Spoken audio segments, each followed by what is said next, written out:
Kamusta mga master? Mainit na mainit pa. Pinoy walang awa na binugbog ang undefeated Japanese boxer sa mismong teritoryo sa Japan. Ito lamang pong July 6, 2024 ay lumipad nga po patungong Japan ang kababayan natin na si Michael Kazama na may ring record na 10 wins, 10 knockouts, 2 losses at isang draw na lumalaban po ngayon sa featherweight division. Ito po ay upang harapin ang undefeated Japanese boxer na si Kota Kaneko na may ring record na 5 wins with 4 knockouts.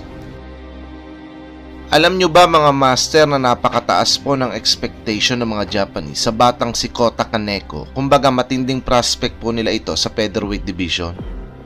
Kaya naman mga master ay gulat na gulat nga po mga Hapon na masaksihan po nila ang walang awa na pambubugbog kay Kota Kaneko ng kababayan nating Pinoy na si Michael Kazama. Hindi po kasi ito nakaporma sa kababayan natin. Mas mabuting panoodin nyo na lang po naging bakbakan na ito mga master na kung saan very satisfied dahil nakakaawa pong sinapit ng Hapon. At syempre sa wakas muli na naman po tayong nakagante sa mga Hapon. Philippine 漂服出身，現在ランクはフィリピンフェザー級第8位マイケル・カサマ。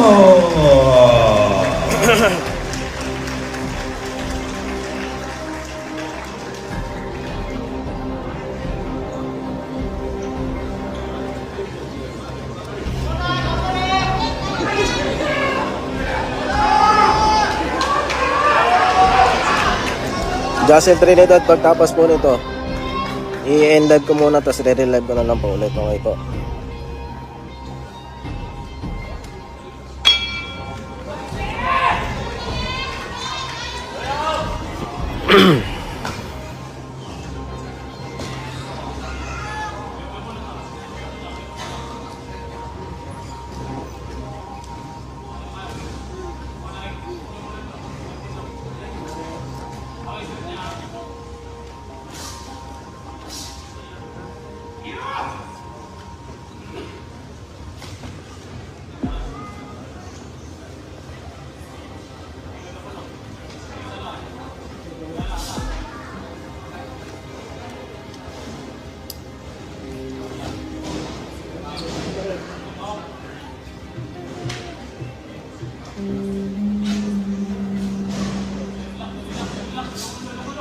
Shoutout sa Erson Trinidad, mabuhay ka hanggat gusto mo.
Ito mo na yan, rep! Kawawa yung boxer!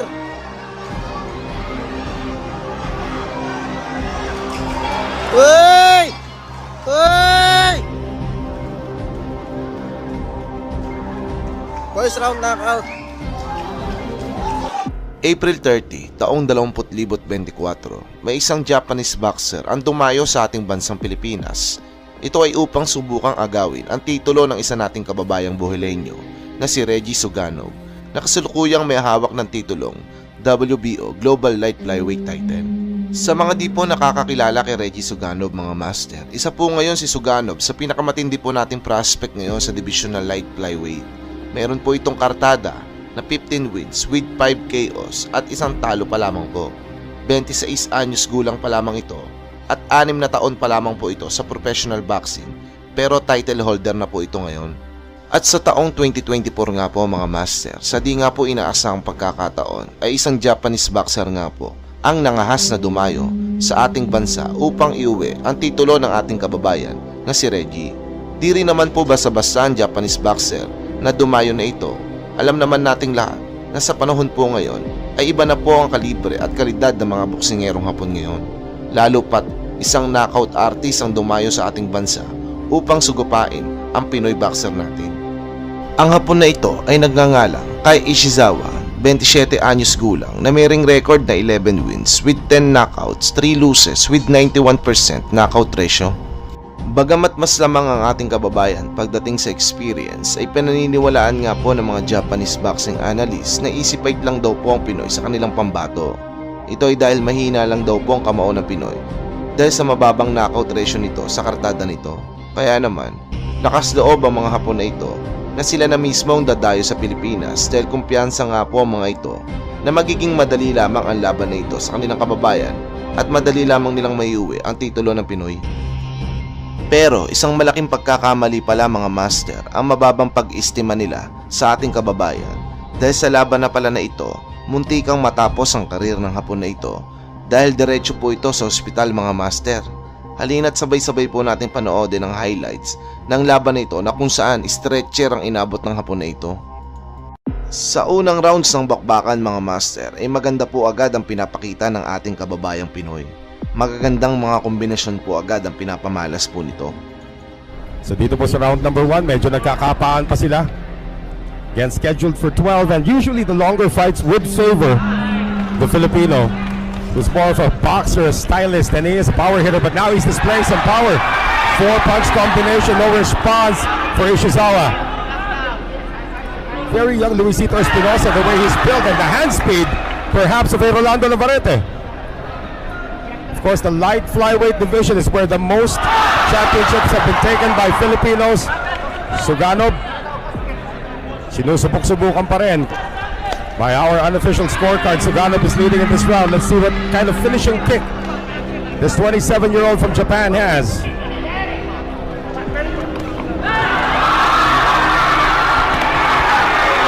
Ishizawa absorbing some punishment. That's a left hook to the head. More shots to the head coming from Suganov. Final seconds of round number 1.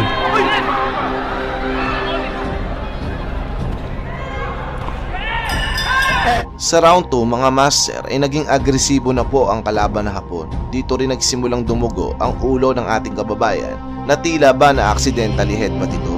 Gayunpaman, hindi naman ito naging ganong kalaking sagabal sa ating pambatong Pinoy at nagpamalas pa rin po ito ng isang napakagandang mga suntok. Versus Kai Ishizawa of Japan. Some connections there, medyo second po. Ito si Ishizawa. Left open again on the face. The right hand has been a very deadly weapon para dito. But those are scoring blows. Mukhang may konting dugo na tayo nakikita rito sa ulo nitong si Suganov. There may have been a headbutt somewhere. That would be unfortunate if that the body Ishizawa, which could be a good idea against a taller fighter. Tanda po natin that Ishizawa only a shade above 5'1", but he's got a lot of power. Good center of gravity. 5'5" naman po ang listed height nitong si Reggie Suganov. Halfway mark of round number 2 scheduled for 12. Now body shots being exchanged by both as well. Shots to the body.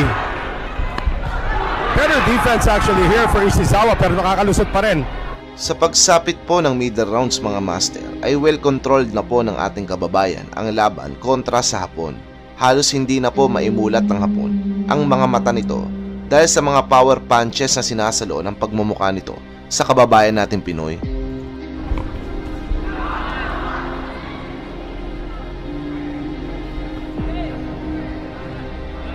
More body shots, or more headshots now coming from Ishizawa. Shot to the body once again. Every time magpakawala ng isa. Ito si Suganov and it's solid. Like that combination was just to see if he can turn the tide here. We know he's a power puncher, but he's being a little careless with his defense. Nakakalusot na naman. And you can see some welts already developing under both, and he has now turned the tide. He has now got his opponents against the ropes. 40 seconds remaining here. A lunging left hand coming from Suganov. Another uppercut. And this time Ishizawa says, bring it on. Another right hand here from Suganov. The accuracy from the Filipino phenom is off the charts here in round number 4. The eyes of Ishizawa. Ishizawa of Japan, the challenger. One left hook, sending him backwards. And not for long, so good na naman. Ito si Ishizawa. Filipino phenom Suganov.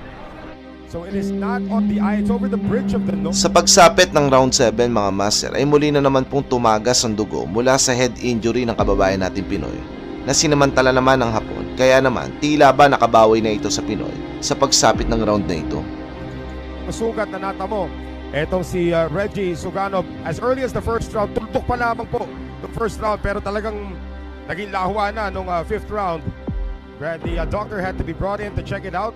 Fight still has been quelled for the moment. Ishizawa once again pounding inside. No response coming from Suganov, who tries to push him back to the middle of the ring. Now Suganov's reach advantage has been negated now. Because yung depensa ni Suganov, unti-unti na pong nagdidismantle. A fighter from Japan. What had been working for Suganov was the shots to the head, the jabs, and the combinations to the head. Kasi unti-unti na nga napapasara na niya yung mata ng kanyang kalaban. But in this case, boy, Ishizawa looks like the first 5 rounds were just a testing. 2 combination shots launched there by Suganov. Hindi man lang natinag. Ito si Ishizawa. Now Ishizawa has been knocked out once in his career.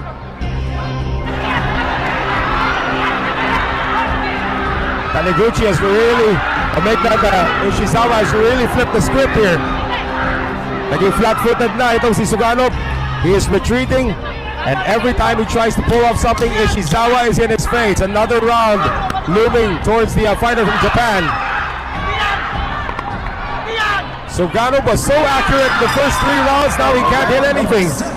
Pero sa pagsapit nga po ng round 8 ay buong akala po ng announcer at ng mga tao sa venue ay tuluyan na nga pong nakuha ng Hapon ang rhythm ng laro at nadodomina na nga po nito ang Pinoy. Pero isang nakakabiglang, isang Pinoy spirit ang pinamala si Suganov na siya nagpahiyaw at nagpatayo sa mga taong nanonood nung araw na yon. Throughout the first 4 rounds Second sound. was accurate until the first 3. Unti-unti na nung round number 5. Nakuha na ni Ishizawa ang kanyang rhythm as he now enter the 8th. Well, Zarate pa rin po nag-aatid ng aksyon. Unofficially, we have Suganov ahead but only by 1 round. The last 3 unofficially have gone the way of Ishizawa. Ishizawa now body hunting. Di na muna niya pakikialaman yung sugat sa ulo nitong si Suganov, which has opened up again. Not quite sure if it came from an accidental headbutt. And some power shots to the body as well from Suganov.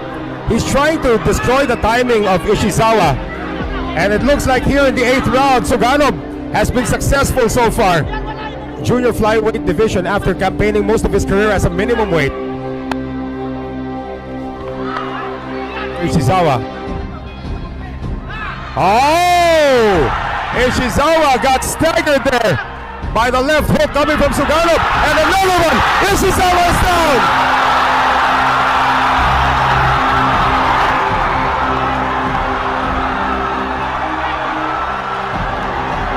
Ready to fight now siya. The blood is coming out of Suganov's head. And Ishizawa smells the blood. Wants to get it back. Oh, great right coming from Ishizawa. Napatras to si Suganov. Ishizawa missing. Less than a minute remaining here in this pivotal 8th round. 1 knockdown scored already, so this is a 10-8 round for Suganov. The question is, can Ishizawa get the knockdown back? That right hand earlier sent Suganov backwards. Nakabawi na ba? 3-punch combination, all power shots. Another connection to the head. And throwing in the towel. The side of Ishizawa. It's over. Matapos nga po ang matinding mga tama at kombinasyon na tinamasa ng Hapon sa Pinoy ay tila ba nawalan ito ng oxygen at nahirapan ng makahinga. Kaya naman, mabilis itong dinala sa pinakamalapit na ospital upang maagapan ang kawawang Hapon na ito. Anong masasabi nyo dito mga master sa performance sa pinakita ni Reggie Suganov? Maraming salamat nga pala sa panonood nyo po ngayon sa ating video. God bless!